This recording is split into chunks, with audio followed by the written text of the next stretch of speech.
what your choices have been, and what karmic timelines and contracts you have journeyed. The light is calling for the reunification of all aspects of life in this realm now. It is calling for the cleansing of all polarities. It is calling for the rising of all sacred heart centers now. All are being summoned home to the greater light now.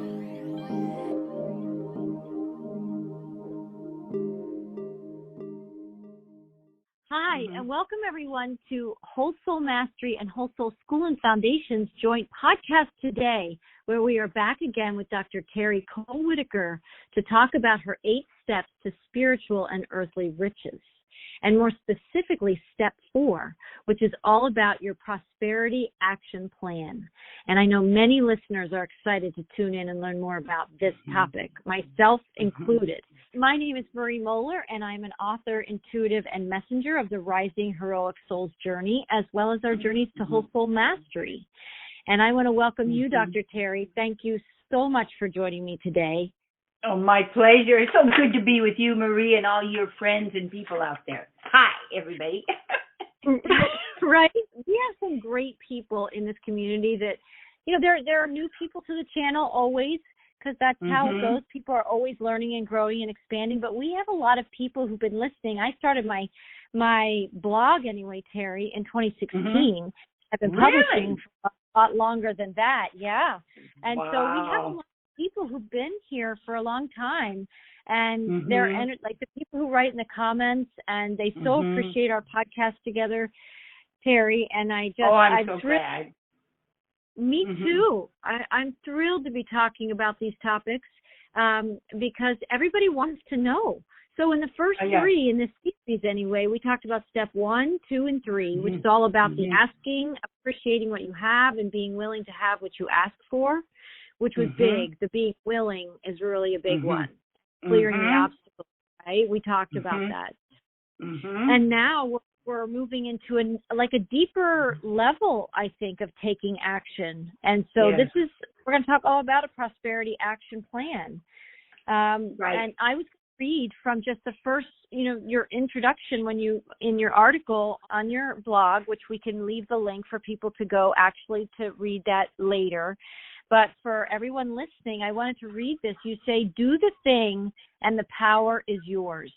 Don't do it and you don't have the power. This statement is at the heart of one's earthly experiences because emotion and activity moves a thought from an abstract idea made of words into a manifested form with color and vibration. An Eastern saying is that the hardest step is the first one. And you said in your experience, that's it. That moment when you take the leap of faith to trust and act on your inner guidance. And if you don't do it, then nothing's going to happen.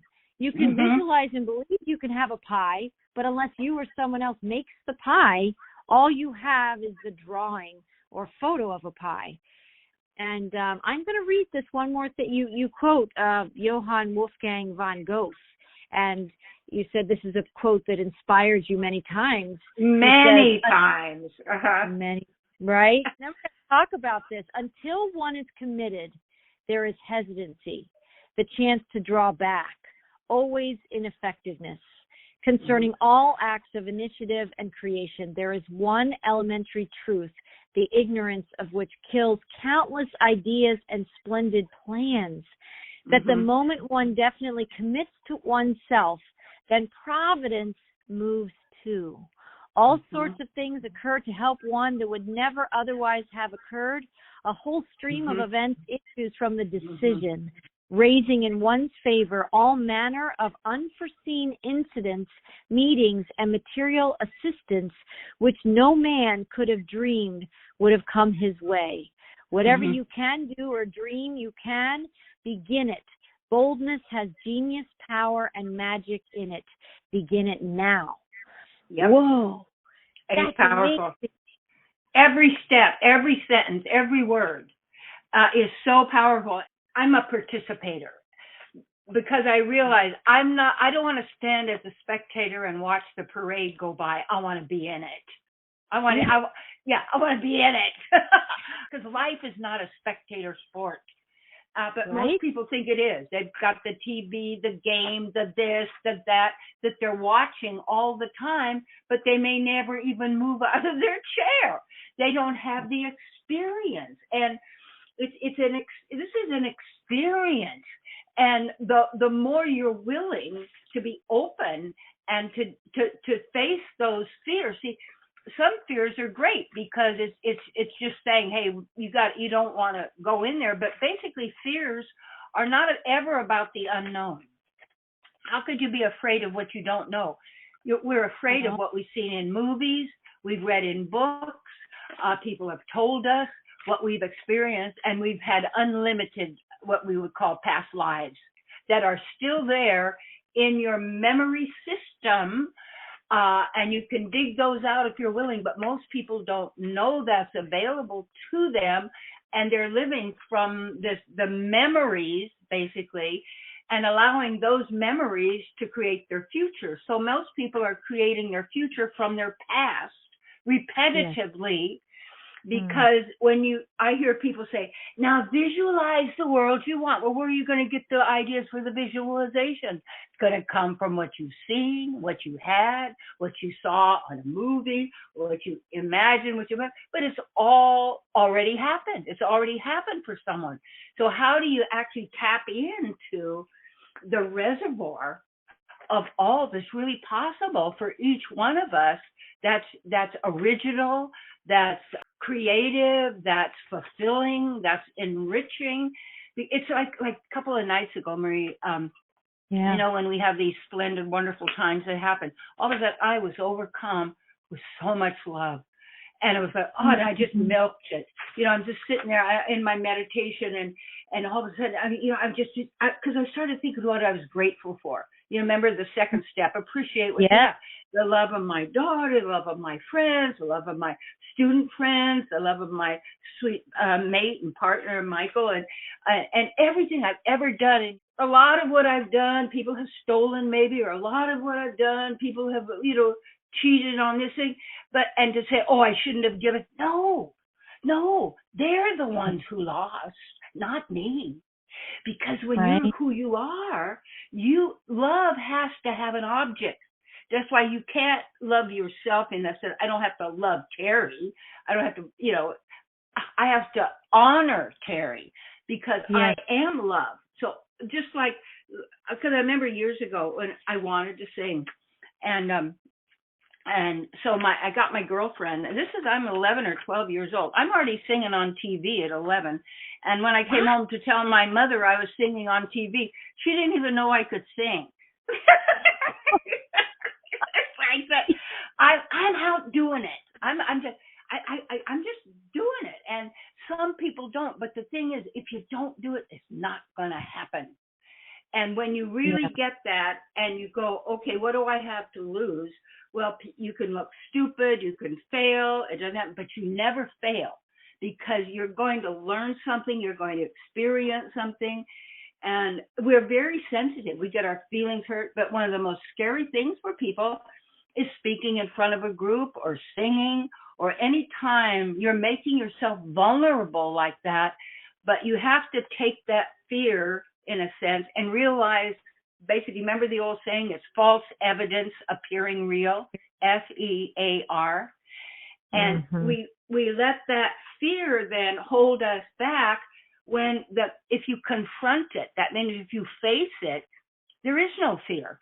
That's the thing. People are afraid and they don't do anything. But the moment you act, you shift everything. Everything changes the moment you take action.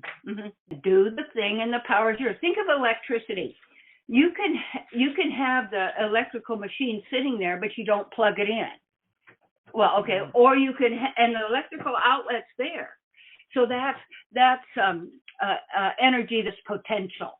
Kinetic energy is active energy when you have to turn on. So, like I was telling Michael yesterday something like, God, I can't open this on the internet. He comes over, just looks at it, and goes, well, you're not, you're on the wrong site.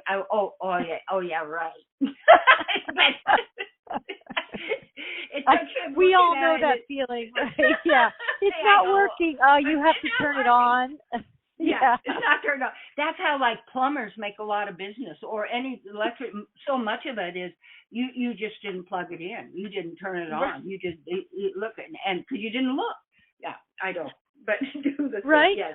Uh-huh. I so relate with all that you just shared. It's so beautiful. Number one, I'm really taking to heart something I know and I live a lot of the time, but we all go through this. It doesn't matter how many times you've taken the first step.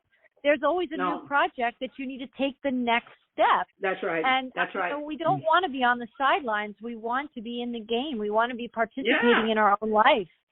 Yeah. And I was thinking about how you mentioned public speaking, because it's a big one for a lot of people. Yes. And I've had many lifetimes where I've been killed for speaking truth. This matrix doesn't like truth with a capital T a whole lot. That's right. And, I was Hypatia. I was Hypatia in one of my lives. Mm-hmm. She was the Gnostic teacher, ripped apart. And those same guys that did that, then they became very important in my ministry in this life. See, and then when I realized that and all that came to me, I ended those relationships for any lifetime ever again. What you just said, you ended those relationships. And when I say prayers like what you've been through, I say I'm clearing it in all directions of time. All directions. Good. All directions. Yes. And if people like that third step, when we were talking about, you have to clear your objections. What are those fears? What are you afraid of? And I'll tell you, the big secret I learned in speaking was that if I want to get something from the audience, I'm going to be afraid. But if I am there to contribute to them for their welfare, well-being, and everything, I have no fear, because I'm not trying to get something because I already have it. I'm trying to share, just like the singer. I remember years ago, I was in the front row of Nureyev and Fontaine, who were these great ballet people. You remember Nureyev, the Russian, and Fontaine. And to be able to witness them, the dance, they were the dance. They weren't dancing for us. They were dancing. They were the dance. And it's the thing, it's like when we are that, we step into it, we are that. We're not pretending.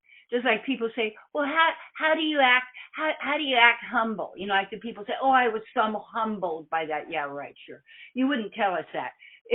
What do you mean? There's no steps that you can pretend to be humble. Humble is a state when you start to appreciate the greatness of God, the greatness of what's possible. Just like, this is a magic place. Has anybody ever seen the redwood trees or the great sequoias? Those are little teeny seeds. Don't tell me that's not magic. I could say, I'm going to put this little seed in the ground, and it's going to grow a tree that's going to be 5,000 years old. It's going to be huge. You can even make a hole in it and drive a car through it. No way. Oh, you said, watch this. It'll work. Put it in the soil, take care of it. Da, da, da, da, da, da, da, da. Now do the next magic trick. You're all looking for some magic out there. It's here. We are the magic stage.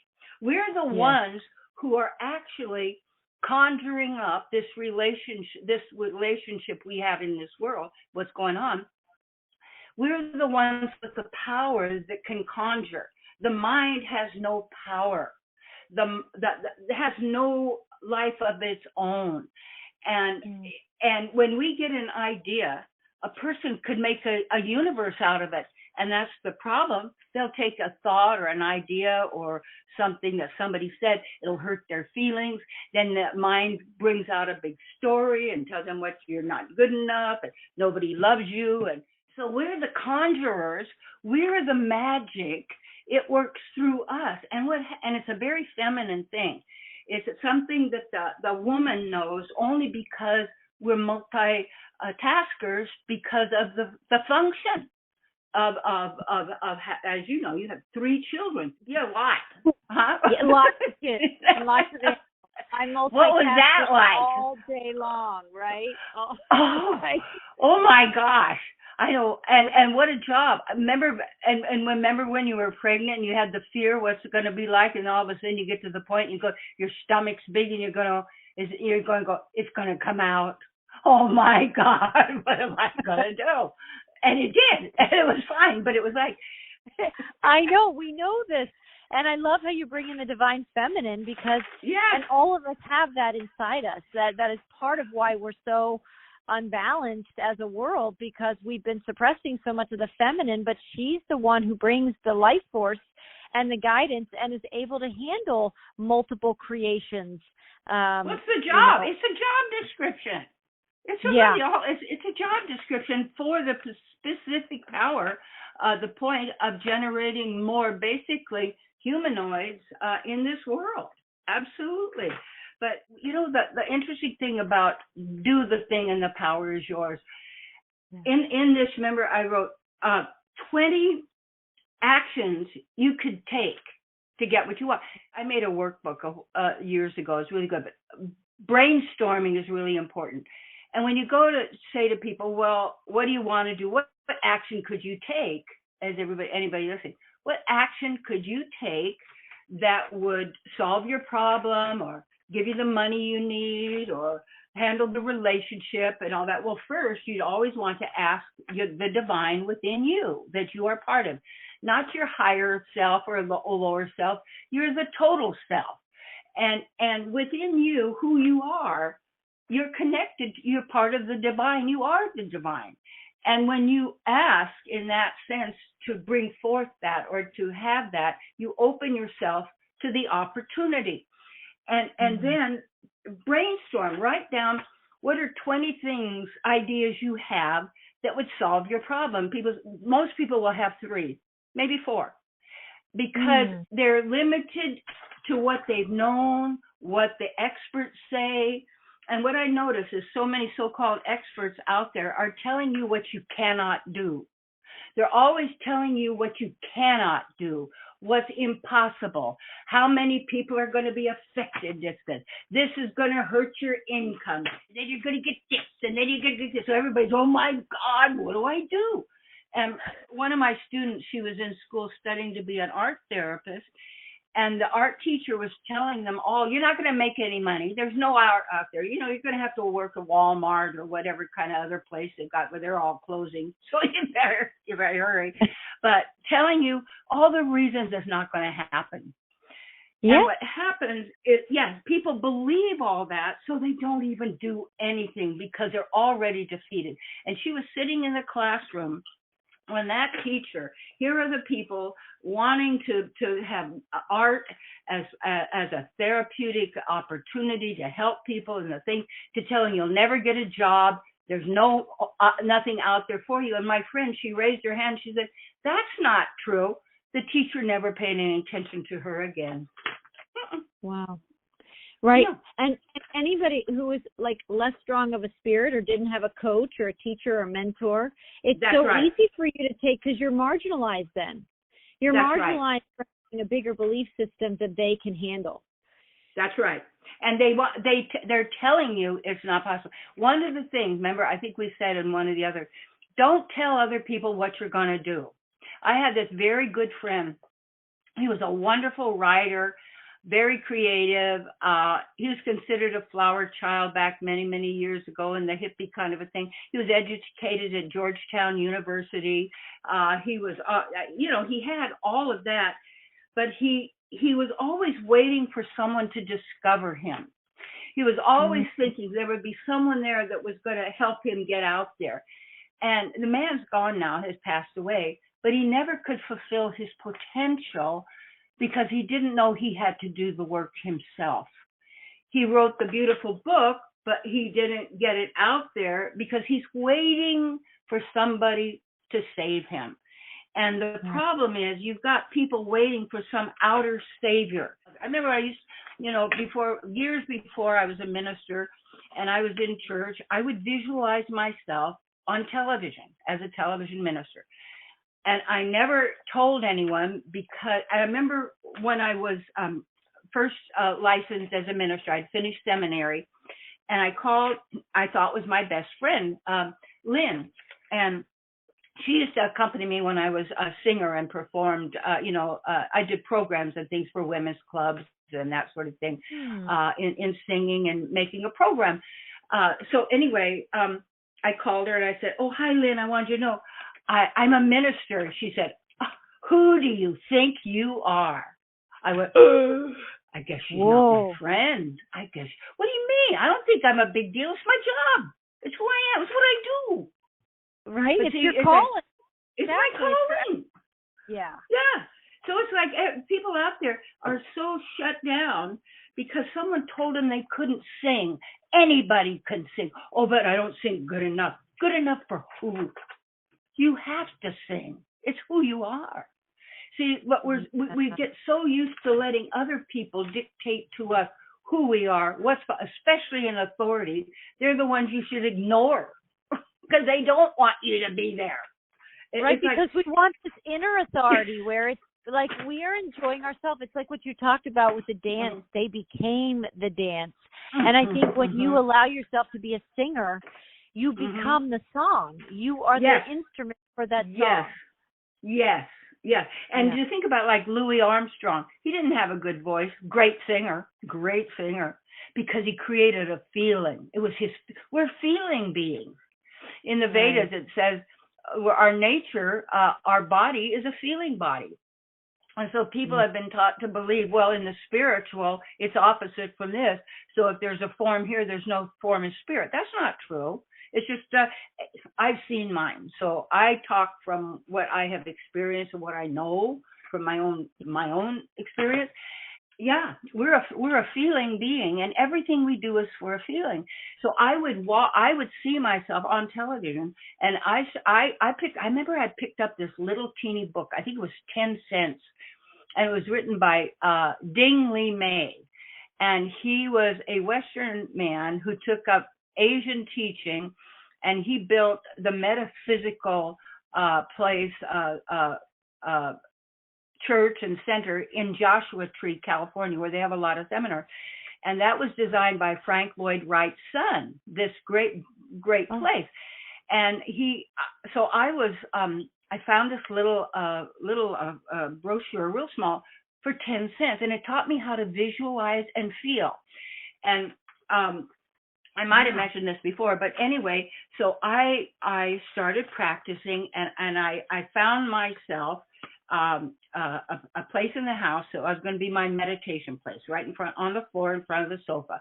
So if you find a place at your place, when you sit down, you already almost get right into your mood, get into the place you need to be, because you get used to it. And so in those days, prosperity meant money for me because it meant freedom. Meant I could do the things that I wanted to do, go where I wanted to go, and be with my children when I wanted to be, and that sort of thing. And I didn't really know, in a sense, my life calling at that time, but I thought, so I'll visualize my mailbox full of checks made out to me. So I would visualize it and get the feeling of it, what I'd feel, and I'd see myself go to the mailbox, open it up. So I would go to the mailbox, there'd be nothing there. See, as people give up, don't give up. I would go there. There'd be no checks there because I didn't have a job. I wasn't doing anything. I was doing a little bit of singing. I think I was babysitting children, the usual things I could do to, have extra money and things like that. So then I realized, you know what? My visualize is too small. So I visualized the mail truck coming up my driveway and bringing out these great big gray bags full of checks made out to me. Wow. I love it. Years later, almost $7 million came through the mail and checks made out to me. Right. That was exactly. Terry Cole-Whittaker Ministries. See? Because now I was at the level to receive that because I was at the level of giving at that level. See? Yes. Yes. Yes. Because if you don't do it, if you don't give the talk, if you don't sing the song, if you don't do the dance, if you don't go to the person you feel attracted to and say, hi, nothing's gonna happen. You got to be willing to fail. You've got to be willing to be laughed at. You've got to be willing for all of that, because that's what people do. And then don't tell people who always want to put you down what you're going to do. Don't tell people what you're going to do when they already tell you it's not possible and nobody else can do it. And there's no, because what you do, it kills the spark. Yeah, it kills the spark. Yeah, you do the thing and the power is yours. And so I learned early on, and I remember when I first started singing with my friend Roberta, we were singing at the high school dances. And she was really the good singer. I mean, I'm a good singer, but was a natural. She had perfect pitch. She could harmonize. Roberta, she was just fabulous. So anyway, here we're freshmen in high school. And the talent scout comes to the high school. This is in Newport Beach, California, in, about 1964. So the talent scout comes, and she and I are chosen as one of, 5, 6 people to be on Harry Babbitt's TV show, which was an early, Newport's Got Talent or something like that. Anyway, we go to the theater, and then we win. So we beat out all these other seniors and juniors and all of this stuff. And so we won. But then Roberta didn't want to play anymore because she got a boyfriend. And then I was so scared because my God, I'd be solo and I might forget the words, and she's the one that was really good. But I thought, you know what? I got to go solo, because I tried to get my sisters, I had 3 sisters, to sing. I couldn't get them to sing. Who are you to be the director? Why do we have to do it? Well, somebody does. So, and they were fighting. And then, okay, I thought, because I was training my sisters to be my team, but they were not that great. So it was also, I wanted to be a cheerleader. So I thought, well, we worked together. We were terrible. And fortunately, my sisters wouldn't come out of the bathroom the day of the auditions in the gym and embarrass me forever because we were so bad. They wouldn't even come out of the bathroom. So I thought, I have to go solo. Can't these people? I can't do it because they're not going to do it. And that's scary too, but then you do it. You say you got to do it. And here's one of the things. Think about, really, if you don't do it, what's that going to mean? What's that going to cost you if you don't do that? What's it going to cost you? And what you're going to gain if you do? And what are you going to gain if you do? And you have to give a little talk to yourself. And that's why you need your teacher, your mentor, your studies. And I was going to my church, metaphysics. I was studying and I was applying it. Yeah. And so then when it came time, I had a few, I knew that women were going to be now newscasters. And I did go to Channel 9 in LA, and I got to know the manager. And then they weren't ready yet at that time, but I got that Channel 9 to do a pilot for the Terry Cole show. And but I invited other people. I didn't have faith in myself. So I would get other people to help me and try and help them, but it was never me. It wasn't who I wanted to be. And even when I wanted to do a television program and such, I had to raise the money myself and and do it myself. No big corporation, because then they would tell me what to teach. Then they would try and control me and tell me when I know my mission and my purpose. And so then that's when when I moved to San Diego, and also I had also done many other things in that way. And that's part of what Goethe said in that, is that you have to, I'm going to see where he said it, providence moves. And what that means is, once you commit to something, it doesn't mean it's going to happen right that moment. But when in you see it, you know it, you feel it, and you're willing to have it and do that, and then you start in your own little way. Doesn't matter. I remember there used to be these really good cookies called Famous Amos. And they were these chocolate. I used to be on TV with talk shows, and Famous Amos would show up. Yeah, he started just with a cookie. Mrs. Fields cookies. The husband, they needed money, and he said, "You know what? You're a good cook. You make good cookies." So then they took cookies. They used that. It was good, and they used that, and then they worked with that. But you see, what happens is most people never start. So afraid what other people are going to say or do. Or, yes. Mm-hmm. Go ahead. Well, everything. I mean, I love your stories because they bring so much of like living life. Yes. You know, to life. Like we can all relate, and we can tap into the energy inside us that we've. You know, you sang and your sisters bailed in the bathroom. I love that story. And you had to make a decision whether you were going to get out there by yourself, right? Yeah. And these powerful moments. There's a woman. Her name is Marie Mohler, and she has a business school for heart-centered entrepreneurs. It's called the B School. But one of and I took that course a number of years back now. But I remember one of the things that she said. She said, "Start before you're ready." Because a lot of people will procrastinate and they'll put off the thing that they would say that they really want because it's safe. They feel safer in their familiar, right? They're safer in their familiarity. And they don't want to step into the unknown, which is bigger. And their vision is usually bigger. But even though people would claim, "Oh, I want this, I'm dreaming this," when push comes to shove, when there's a hard moment, like choosing to get out there and singing by yourself, you didn't know how it was going to go. But you got out there, right? But you know, my philosophy is like hers. I'm a fire, ready, aim person. See, women tend to want to get ready.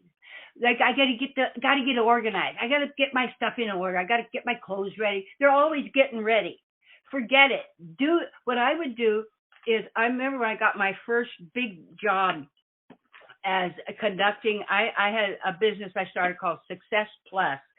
And I was teaching effective self-management to Fortune 500 clients that I had out there. Because after years, I had started teaching basically at the YMCAs and teaching positive. I started with positive thinking for women only. And this was many, many years ago, after I had been third runner-up in the Mrs. America pageant.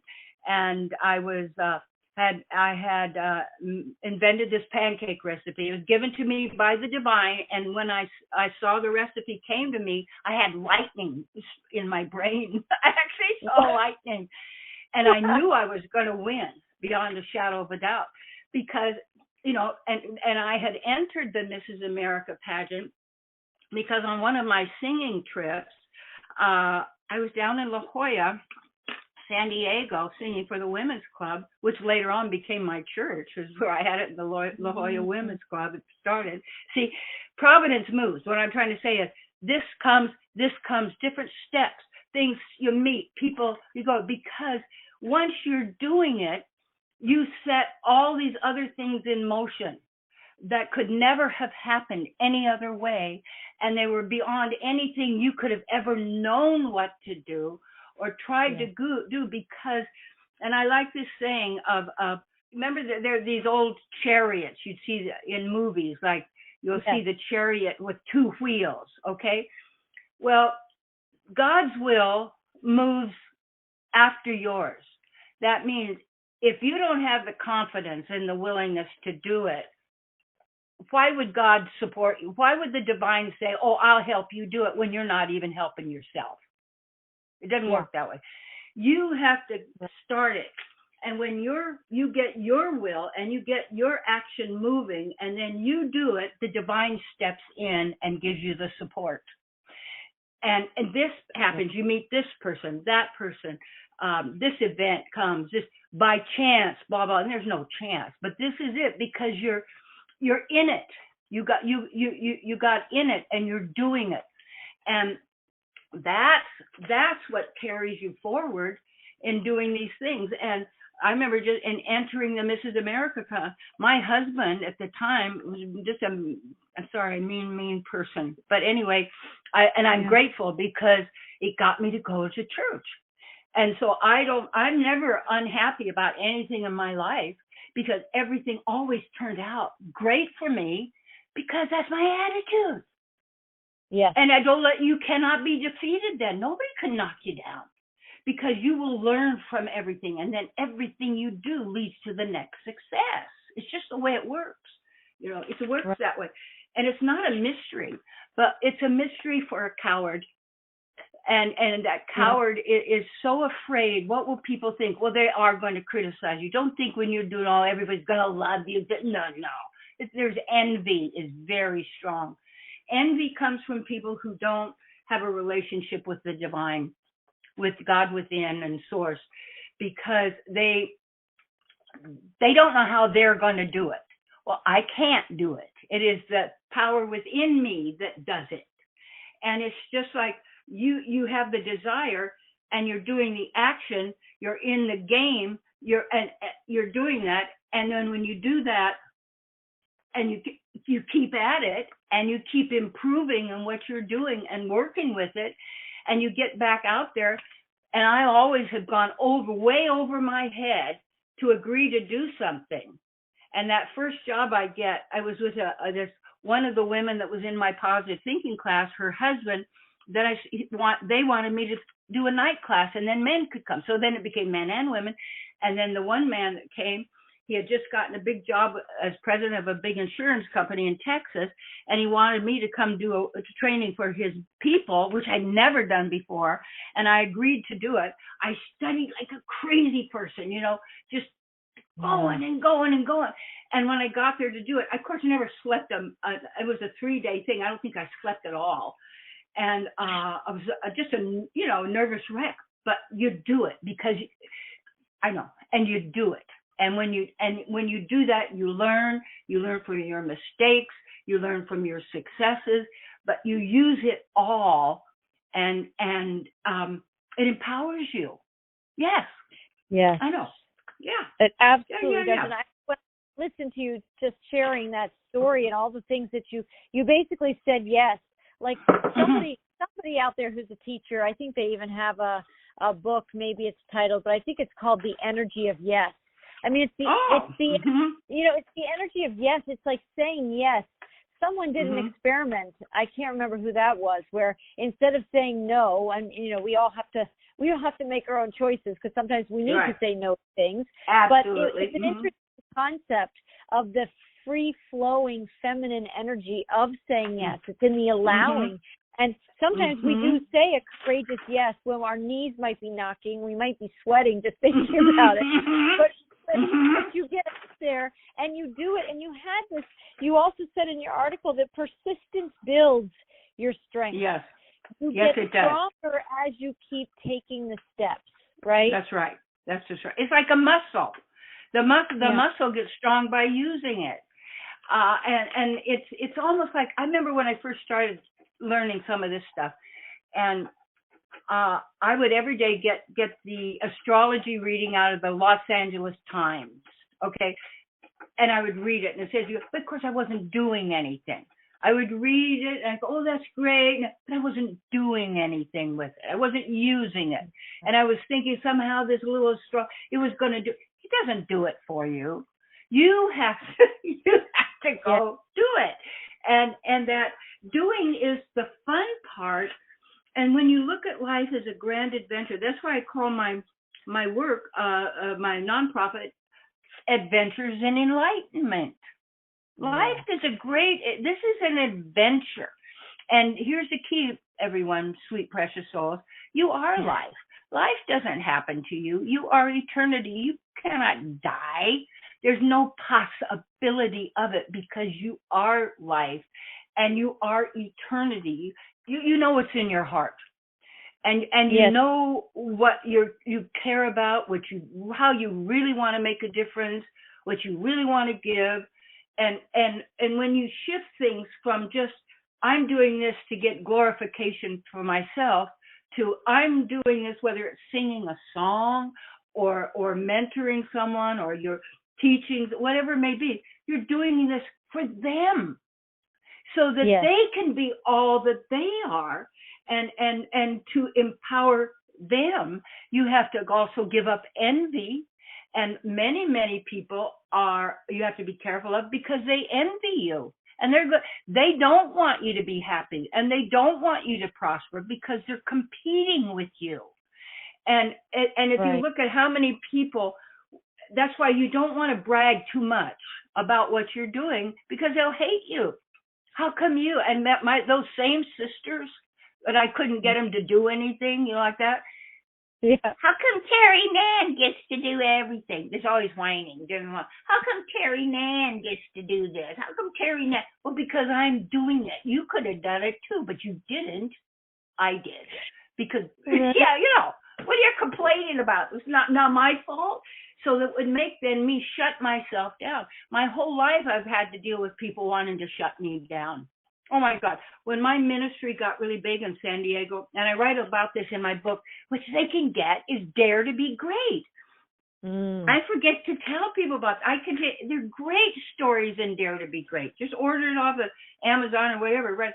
So anyway, when I was hired as the minister in this little church, La Jolla Church of Religious Science, and how that happened was I went down there and I gave a talk because they were looking for a minister.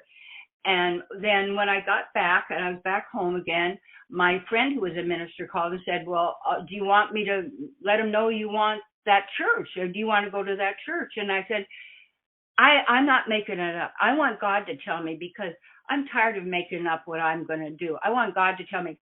I hung up the phone. I'm all alone in my house, all alone. The voice from the sky tells me, that's where you're going. I went, my body shook. I went, I went, okay. And it took them 4 months. 4 months to make up their mind. 4 months. You said it took 4 months for them to make up their mind. Yeah. Yes, and different times I wanted to say, you want to take this job and shove it, because my thing is, I was still nervous, but I knew it was it. And finally they decided. Well, anyway, I had to promise I'd wear a long dress and not show my legs. Isn't that fun? So I start out, and the week before me, there's like maybe 15 people in the church. My first Sunday, 250 people show up, because I've already been out there teaching and doing stuff and everything. So anyway, I was on What's My Line already. I was building my deal, doing what I wanted to do.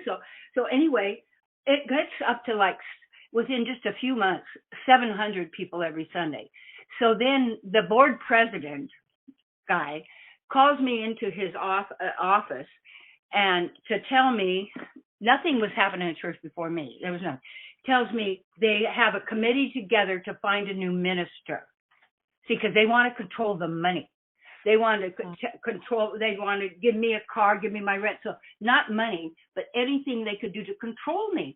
So now this guy's thinking, and because I was always a coward and in certain things, and I wouldn't really address certain issues sometimes. So anyway, as he's saying that, I stood up and I said, Carl, you're going to be a board president for about 5 more minutes. I'm going to be a minister for the rest of my life, and I will take my congregation down the street. He quit. Wow. Yeah. Isn't it amazing what happens when you stand in your divine power? Like you were a minister. You are a minister through and through, a teacher. Somebody who gives inspired messages to people. Yeah. And you're right. Like some of these people, he just had his little 5 minutes of fame. Right? Yeah, you're going to take over the work I've done and built. How are you going to, nobody's going to listen to him talk. Who would? And plus, the problem is, when you do something like that, they give you about 2 years before familiarity breeds contempt. You got to be careful with stuff. This is their mind. This is how the mind works. I've writing a lot about organizing. People don't really know how the mind works and how this place works. And if you don't, you then are the victim of the mind rather than the master of the mind, because you have to master your mind and make it your best friend rather than worst enemy. And for most people, they can't control the mind. They can't even sleep at night.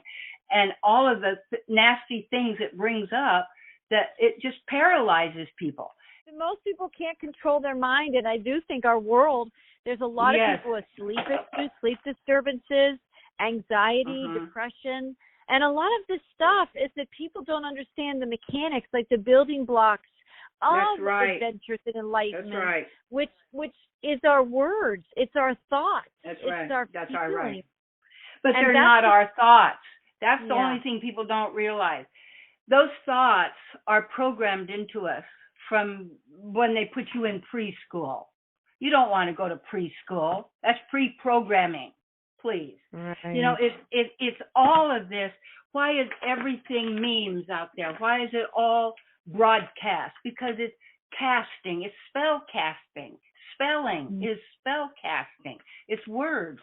And people believe these words and they act on these words. And it's if you don't know what you're saying and what you're doing, like there's this woman, what I do is I offer a complimentary, session, a phone call. So I get to know the person and they get to know me and see, can we work together? And what do they want? How can I help this person? And I started with, first of all, on the conversation, when the person says hello, well, I'm a teacher and they're coming to me as a teacher. I say, well, okay, first of all, hello means go to hell. I mean, that's how the subconscious picks it up. Don't get mad at me. That's what you're saying to people is go to hell. When you say hello, you're saying go to hell. It's just the way it is. When you say bless you, it's called bless you. The subconscious picks it up to be less. Everywhere people, you're being taught to be dumbed down when who you are is magic. I know we can use our words. I think, can I say this right here, is that the guide in my work with the spirit and insight that came to me is that language and words can incarcerate, but they can also liberate. They can also liberate. Yes, that's what you're talking about. They both repetition creates hypnotic trance, but repetition liberates you. It depends on how you use it. It's just like water. You can drown in the water or you can play in it. Fire can heat your home or burn somebody's stuff up. It's just it's how do you use it? And it is your life. And when you realize it's your life to live as you choose, and it's not a committee. And so most people, there's a committee in the mind that's telling people all the time, this, that. And Michael and I are looking at this, like in our relationship, no more snarkiness. See, all these sitcoms teach people to be snarky with each other, put down, I'll fillet that guy. And then the horrible thing is the F word and the MF, because it's a violent act against a child or a woman or a man or anybody. It's not love. I hate sex. I think it's horrible. I love lovemaking with my beloved. That's not even a comparison what that is, you see. Right. And see, most people don't even stop to consider what we're talking about, but the invitation is there. The invitation is to pay attention to the words you're using, the thoughts you're thinking. And you're right. There's a lot of difference between sex and lovemaking, and our world, in many ways, has forgotten that because of all the movies, it made it so trivial. It's so insignificant. It has no meaning. And think about all the words we talk. They came from movies. Like I was trying to change, some of my old sayings from old things like golly gee willikers. Well, that was in the movie The Red Stallion. And the house I was living in Shasta, they made a couple of movies there. One was The Red Stallion. And it was this whiny little kid in it that saved his grandma from losing her house to the taxes by the horse winning in the horse race. It was like a thing. And all of the words that we use and the scenarios. And remember, they wanted everybody smoking, and then everybody in the movie was smoking and holding a drink so that because what do they want us to do? They know how to get the ones who make a business out of our suffering. And I remember giving a talk in San Diego at my congregation there about, look at all the jobs here in the world that are and around you that are made on your suffering, your pain, your troubles, because they make money from that. They get power from that to lord it over you because you're the power. And you're a God particle. And when someone owns a God particle, see, what happens is we conjure, we project. Our world is projected around. Your world is your consciousness being projected. It's not good, bad, or indifferent. Just look at that. That's your concept. What you hold, your world right now where you are, that's your projection. It's not mine. It's not Marie's. It's yours. And people try and get a better life by changing the outside. When you are God realized, God, Goddess real, however you want to call it, the divine. I have a personal relationship that when you are immersed in that consciousness, that's called God consciousness. Okay. When you have that, all is possible to you. You already have it. And yet people are talk themselves out of it. Or what they do is, this is one of the worst things that people do, but we've been put into this spot. They will do horrible things as a job because they need the money.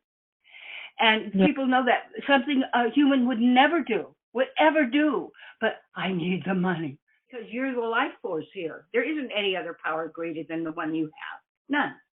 None. Yeah, we just have to awaken to another level of awareness because that's what happens, right? Yes. All of us. You have to believe your affirmations. How many people, when I even tell people, a suggestion to a student, at least say your affirmation 108 times a day. Oh, I don't have time for that. Okay, but they can worry for 3 hours. They can gossip and put down other people for about 2 or 3 hours. They can, just stay in the past and remembering old dialogues over and over and over and over and over for about 4 hours. But you can't spend 15 minutes saying your affirmation and feeling. It's all feeling. So when I would see myself on television or anything, I would get the feeling of it. And when I wanted to sing solo at the Music Center in Los Angeles, I visualized myself standing on the stage at the Music Center with the curtain behind, the velvet curtain, I could see it, red, I think it's probably red, and the floor, the wooden floor, and all the lights on me, and a standing ovation. In fact, if you want to do always when you do your talk, visualize a standing ovation at the end to show that they really like it. And you'll get one. You'll get one. But anyway, so I visualized it and got the feeling of it, and then I forgot about it for a few years. I didn't even think about it. And then I auditioned for the Los Angeles Civic Light Opera with with USC, University of Southern California. I was chosen as one of 20 people in the world to be in this class for the musical theater, the Broadway show, and all these different things you learn. Well, they selected me to sing solo at the Los Angeles Music Center, but I didn't say I'd do it twice, and I didn't say I'd make any money from it. You get what you asked for. Right. But there it was, though. We get better and better at this, though, as we are taking these steps to our spiritual and earthly riches. I've learned the same. I'll figure out that I left out a detail when it manifests and it's missing that element. And then you say, oh, right, I forgot to put that in there. Yes. And we learn. And it's not a mistake. I have a story, but it was very, very simple. We knew we were going to adopt a cat from the shelter, and the cat that we had, the reason we were going to get another one was because the cat we had wasn't friendly. He's a different kind of cat. He was he had work to do, and he didn't want to play with anybody. No, so we went to the shelter.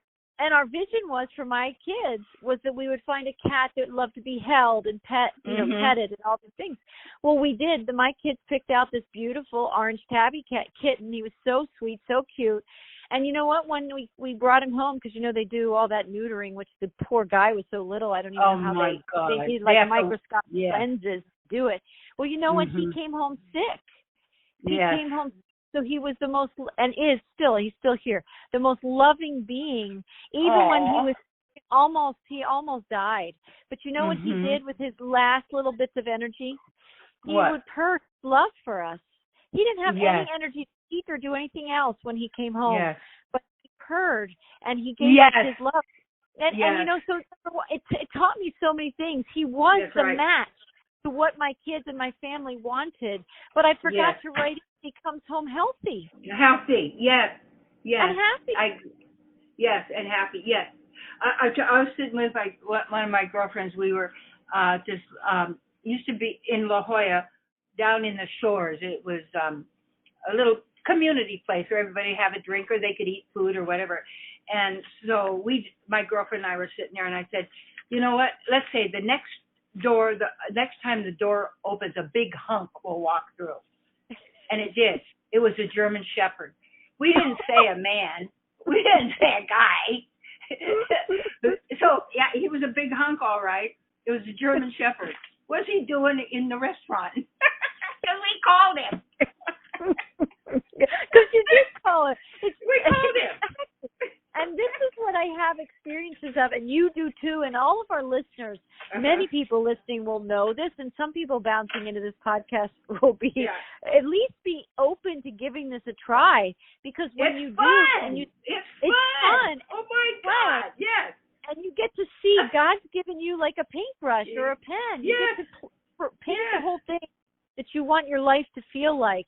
But you can't, like you said, you can't do it, right, unless you take the first step, unless you do the thing, the power is yours.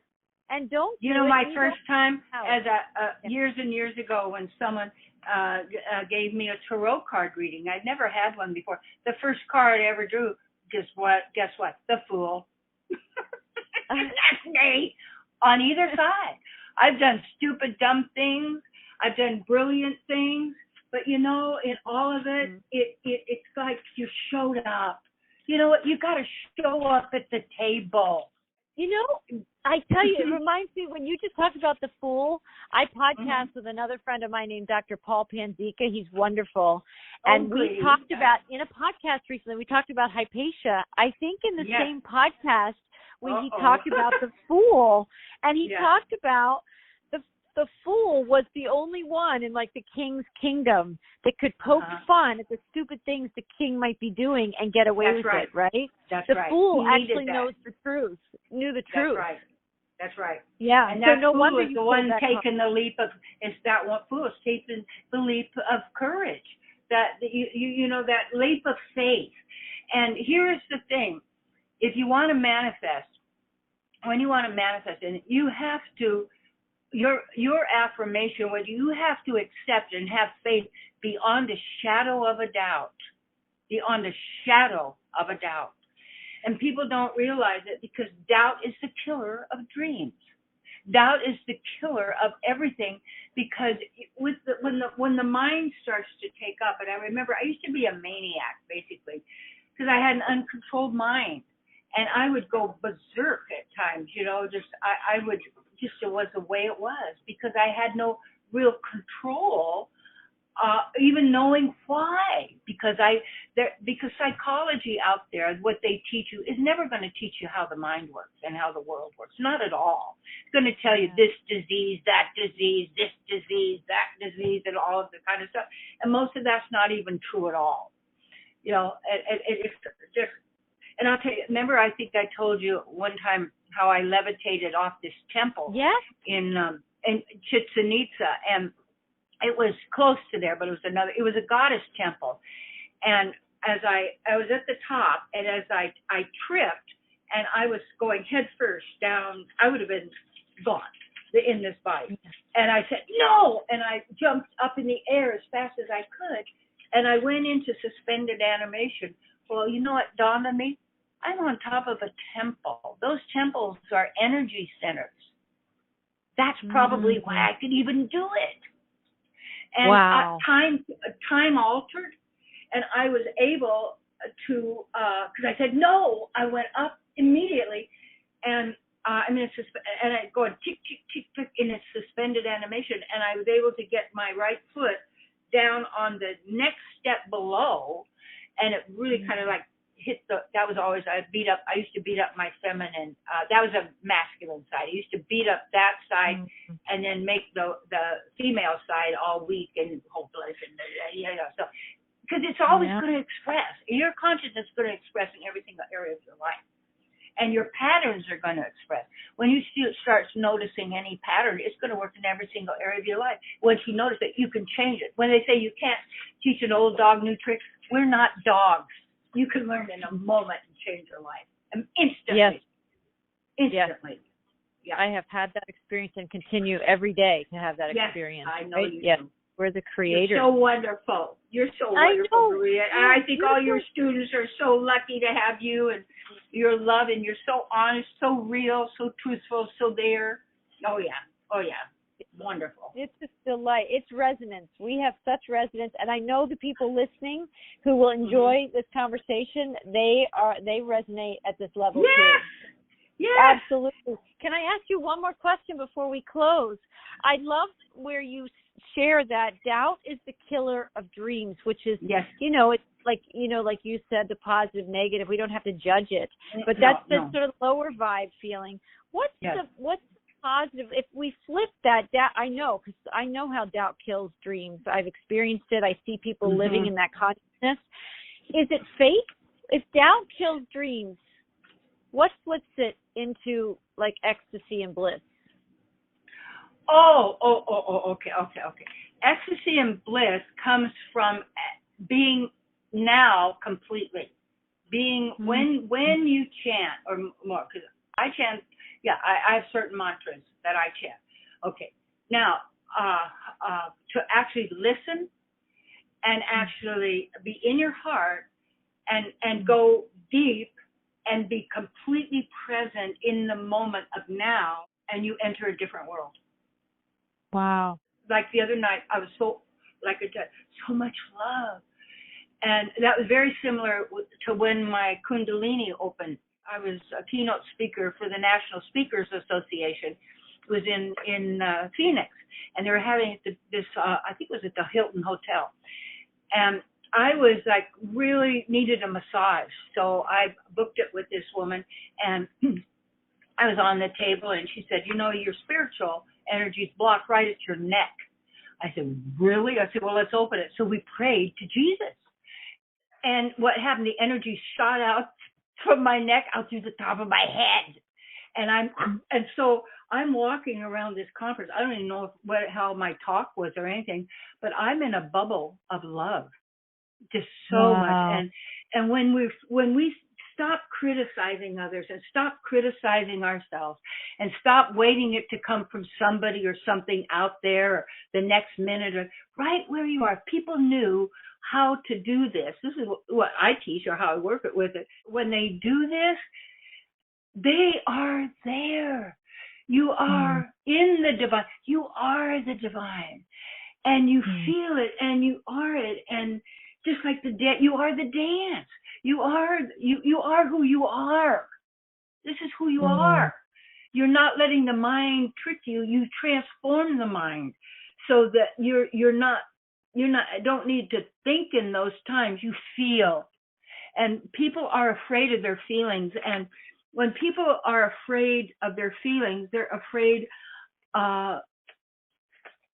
they're afraid to feel rejection or hurt, or they don't want to feel these kind of things, so they shut down all their feelings. And I always loved the study of the work of he wrote the book The Power of the Secrets of Power 1 and 2, and Ingo Swann, I love him. Okay. And I studied many of the same things he did and gone seminars and workshops, but anyway, so Ingo Swann said in their work they found, this was before he passed, at least 32 to 33 different extrasensory abilities we have with our senses. That's why I keep my hair long, because the hair is connected to the central nervous system. It's just not trying to look good. It's a vital part of your sensing powers. Everything. Was Samson and Delilah and his hair, right? Yes. That was his strength? Yes, it was his strength. They even found that some of the Navajo people who were in the Second World War that they were using for scouts, then they're in the army, they had to shave their heads. They couldn't be scouts anymore. They had no power. What do you think the hair is for? So everything about us is magic. Yeah. And when it's not illusion, it's not theater magic, which is all pretend. Right. It's not spellcasting. Yep, at spellcasting, it's hypnotic trance. Anything with repetition creates trance. When someone hears over and over, you're a loser. When someone over and over, you can't do anything right. And what is kind of comes up now because my children's dad, the kind of things that he said to me, that when anybody says anything like that, the whole thing comes back in my mind every time because it's in the memory system. I don't take it on and I don't feel it, but it's automatically there because it's like you can think of a song or you can think of something you haven't thought of in 40 years and all of a sudden it pops up right there. Well, it's in the system, you see. Yeah, we have the circuitry. We have the circuitry. Yeah, so you don't let the circuitry run your life. The greatest investment is the one you make in yourself, everybody. I've spent hundreds of thousands, millions of dollars on my consciousness. I've taken seminars, teachers, going to, people say, oh, I can't come over there. It's too far to go. Take me 32 hours to get to India to go be with the master. Oh, are you kidding? That's nothing. That's just nothing for what you're going to get. People, I don't want to go that far. I don't want to go do this. It's too hard to go. I might, They got all their excuses. The reason it's not good now. It's not a good time. The time is now. You are ready. You are ready. And this is your life to live as you choose. Don't let anybody else tell you that, what to do. If you want it, and you cannot die, baby, you're always going to be. And once you do the work, and you have to do the work in body. And when you do that, you have no fear of death because you know you don't, and you've prepared, you know how to do it, and you know where you're going. And whatever people, their last thought when they leave is where they're going to take up their next life because you don't die. You're right there. I know. People don't get this. It's far out, but it's the way you are. Mm-hmm. I think we need to go a little further out because I think people are trapped in boxes in this incarcerated world where they also live and incarcerate with their language, their own language, their own talk. And even if people think it's far out, it's good. Think a little bigger. Yes, it is. Yeah. So if you're going to think of 20 things you can do, make yourself think of 20 actions you can take that will help you manifest what you want. Make yourself think of 20. Well, I can only think of 5. Get ridiculous. Be silly. Find out what other people are doing. How I built my ministry. What I did is market research. I didn't learn in the seminary how to have a church. They tell you so, but they don't. You have to go find out yourself. So I went and studied others. And what did they do? And the things that worked, then I could apply myself, you see. And that's when you have a great teacher. And as I think about my voice teacher, the maestro, David Kyle, I wanted to become an opera singer. And one of my students, once you decide, you make a commitment, Providence moves. Why did that person come tell me I have a great teacher when I wasn't even telling anybody I was looking for one? See? Right. It finds you. It finds you. But you made the commitment. And then I had to then make the call and set up the class. And then that's my plan. What's your plan? Even if like our plan today was we planned ahead of time. And this is what we're going to do. And we did it. Plan doesn't need to be a business plan that's huge. It's no different than a lemonade stand. And if you have to borrow money for a business, it's going to fail. The business should come from what you're doing and generating itself. Then you don't owe anybody anything. Yes, right. Yeah. Yes, and part of providence. How do you define providence? I would say God's will, God's grace, but it's also a function of the thing, because it's you open yourself to those possibilities. Before you don't, because you're not doing anything with it, so you have no faith. Your faith is shown by what you do. What was so discouraging is to go someplace and speak where the people are so into their little languages in their little groups and their stuff.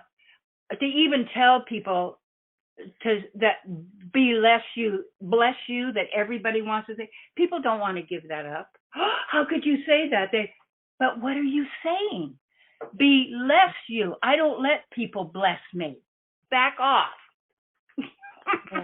Go bless somebody else. Their heart was there, but they didn't know what they're doing. Right. But we're learning, right? You know what I say? Be more you. When people sneeze, I say be more you, not be less you. I like it. Yeah. I like it. Well, I stopped saying good morning because I don't want to mourn anything. I started Nobody saying does. Yes. Right? Yes. Yeah.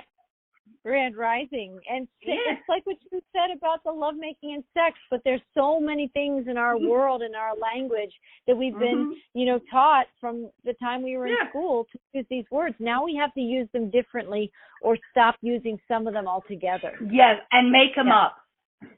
Right. Diddle whittle doodle doodle. Okay. Diddle whittle doodle doodle ba ba ba ba ba. You know, the cat and I, she knows how to say hi. She goes, hi, she goes, meow. Yeah, she says hi all the time because we say hi all the time. Hi. She goes, meow. That's hi. Start to learn. She tells me. She'll come over and look at me to go tell Michael to chase her so she can look out the window. But she looks at me, then she looks at Michael, then she looks at the window. It was just me learning. She's trained me finally. She's always been talking. I just didn't get it. Right, exactly. And I think that's true. And people starting to awaken to the fact that they're more than just a physical body, that there's much more to us, and start to remember you have to play in it. Like the cat is inviting you, like she showed you're in training and you just graduated. She trained me. Oh yeah, she trained Michael too. Oh, yeah. And we trained her with love. See, and that is, and she's so happy, it's so kitty. And to love the one you're with. And, say you're in a relationship with things weird. Well, practice on the people you're with. How are you gonna be good at relationship if you're not in one? And then you have to learn how they work. Stop criticizing, trying to change everybody, all the criticizing, judging, and all that. This is what people do all the time.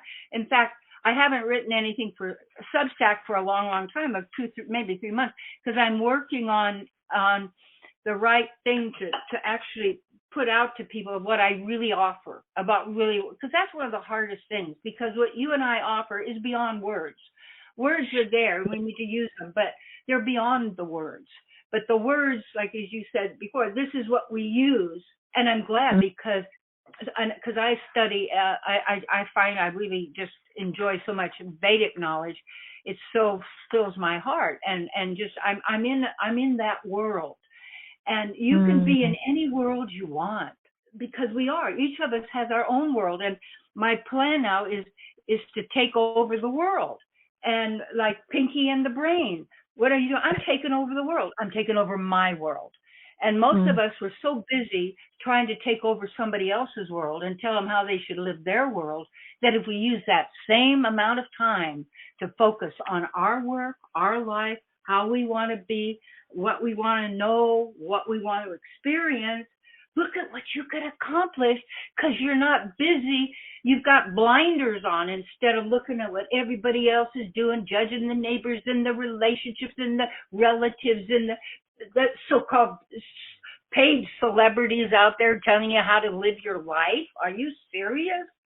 People watching some of these stupid shows and programs that these people can't even touch the hem of your garment. What are you talking about? Right? I know. I know it is. There's so many ways that the mind chatter wants to distract us from who we really are. When you realize that friend, that you think it's your friend, but it's really just dulling down your light. And I think it's because it's been programmed. Yeah, we've been taught the meaning. Remember Philip K. Dick, who was a big science fiction writer for a lot of movies and things. He said, those who give you the meanings of the words you are forced to use control your life. Yes, this is a powerful And how do they do it? Yes. Yeah. They do it in school. They do it in movies. They do it in television programs. Everything has a purpose, not by accident. And when you look at that and you watch that and you have people pay money to sit in a chair. I told people years ago, don't watch those horror stories. You'll live it. They're all living them now. And it was in a movie. I'm telling you, already. Right. It wouldn't have happened because you're the magic. You projected it.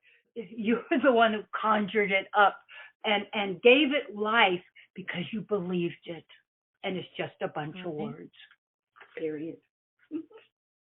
Yeah. We're powerful beyond measure, and people are waking up to this. And I just want to thank our audience who listens to these podcasts, because we're all growing together, each at our own pace. Yes, we are. Yes. Right? And truly, yes, that's beautiful.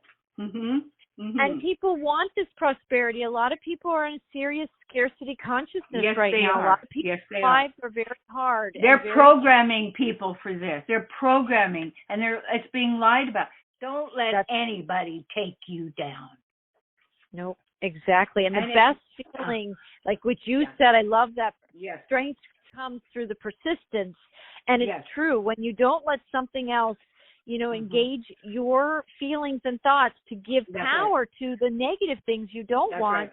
When you learn to discipline that very busy, captured, incarcerated mind, you actually can flip it and you can have the most gorgeous life ever. And I know that you are such a messenger of that, Terry. Oh, I see. But it's instant.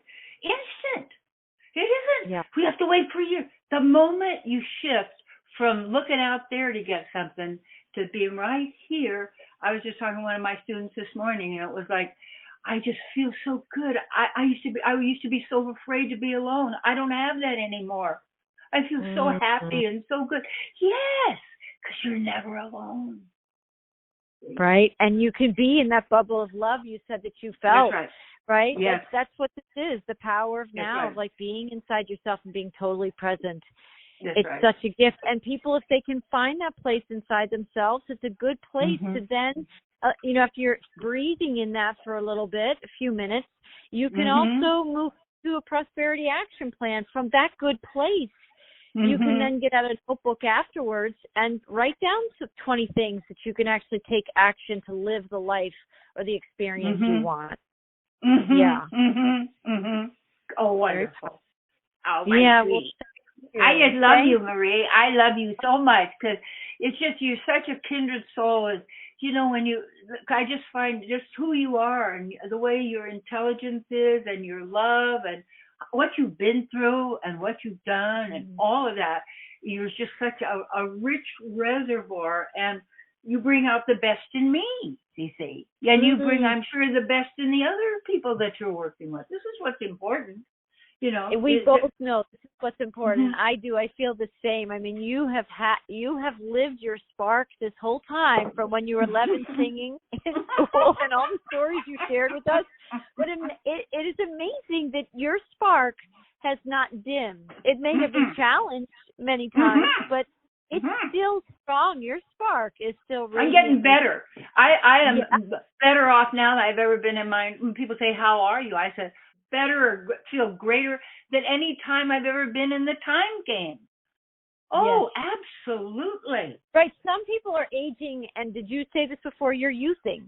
I think you said well, that. I don't do either because I don't do time and I don't do age. So my body, I count from when my parents were making love in the car, obviously. Everybody was about our ages. Folks were in the car. Just like when my great-grandmother, when I told her I was pregnant, she said, well, you could have prevented it, but I thought, well, why didn't somebody tell me before? what to do. But no, I wanted my daughter, so I'm glad, my sweet precious. Yes. But thanks for after. After's a little late. But we didn't tell you, and they expected you. She said, well, you could have prevented it, Well, I didn't know that. Nobody told me. Well, and those beautiful souls that needed to come in obviously needed to portal into this world, right? And you were the conduit. And she and my baby, yes. Oh my gosh, she's gone now. She got the AIDS infection, and she didn't take care of it and didn't tell anybody and didn't know, and my baby, and she came home to me, so I did hospice and took care of my baby. I had the first breath and the last with Miss Nate. That's just amazing. It's so beautiful, like that you got to be that soul with her, and we can breathe through that right now, and people can hear this in our conversation right here at the end, that no matter what your challenges are, no matter how low you feel like you might feel in your life right now, you could take another breath and create something else in the next moment. That's right. Even though you lost your daughter, you still have her spirit in your consciousness. Yes. And I love her. And she loved God, so I love it. She did. Yes. My baby. Love you, Terry, and it's just a joy and an honor to be present with you in these conversations and sharing this with other people. And we're going to do it again next month, hopefully. For step we're going to be on number 5. Oh, it's make prospering choices. Step 5. Oh, good. Yeah. That's how to build your prosperity consciousness. How you build your prosperity consciousness. And yes. And one of the books that I've been working on, and for quite a few years, but I use animal stories, but it's like I call it Prospering Choices. And what that means is you have to know what to do and what not to do, and you have to have discernment. If a person doesn't have discernment, knowing what to do, you can get all inspired, you can be elated, you could do all of this, but you don't know what to do. And any of the really kind of so-called big mistakes I've made have been because I didn't have discernment. I didn't really know. And I would be run by my insecurities rather than my real purpose or mission, because get caught up in patterns, get caught up in old patterns. And so that's for another day. This is wonderful. This is good, but I know that let's seed plant that for another time, because patterns are huge. Yes, exactly. Yes. Patterns are huge. And when you know them, and I could see the pattern, then it will run through. When you find a pattern, you can look, it'll be in every single area of your life. You'll be doing the same thing. So does the pattern work for you or not? If it doesn't, chuck it and make a new one. I love it. It's so good. I mean, your wisdom makes me smile. It goes straight to the soul. When it zings, it really got it. You got it. Well, thank you. I love you so much. I love you too, Marie. Hug. Yes, thank you. And I'll talk to you soon. We'll be back. Oh, you got it. Okay. Thank you, sweetie. Bye, everybody. I love you all. Bye-bye.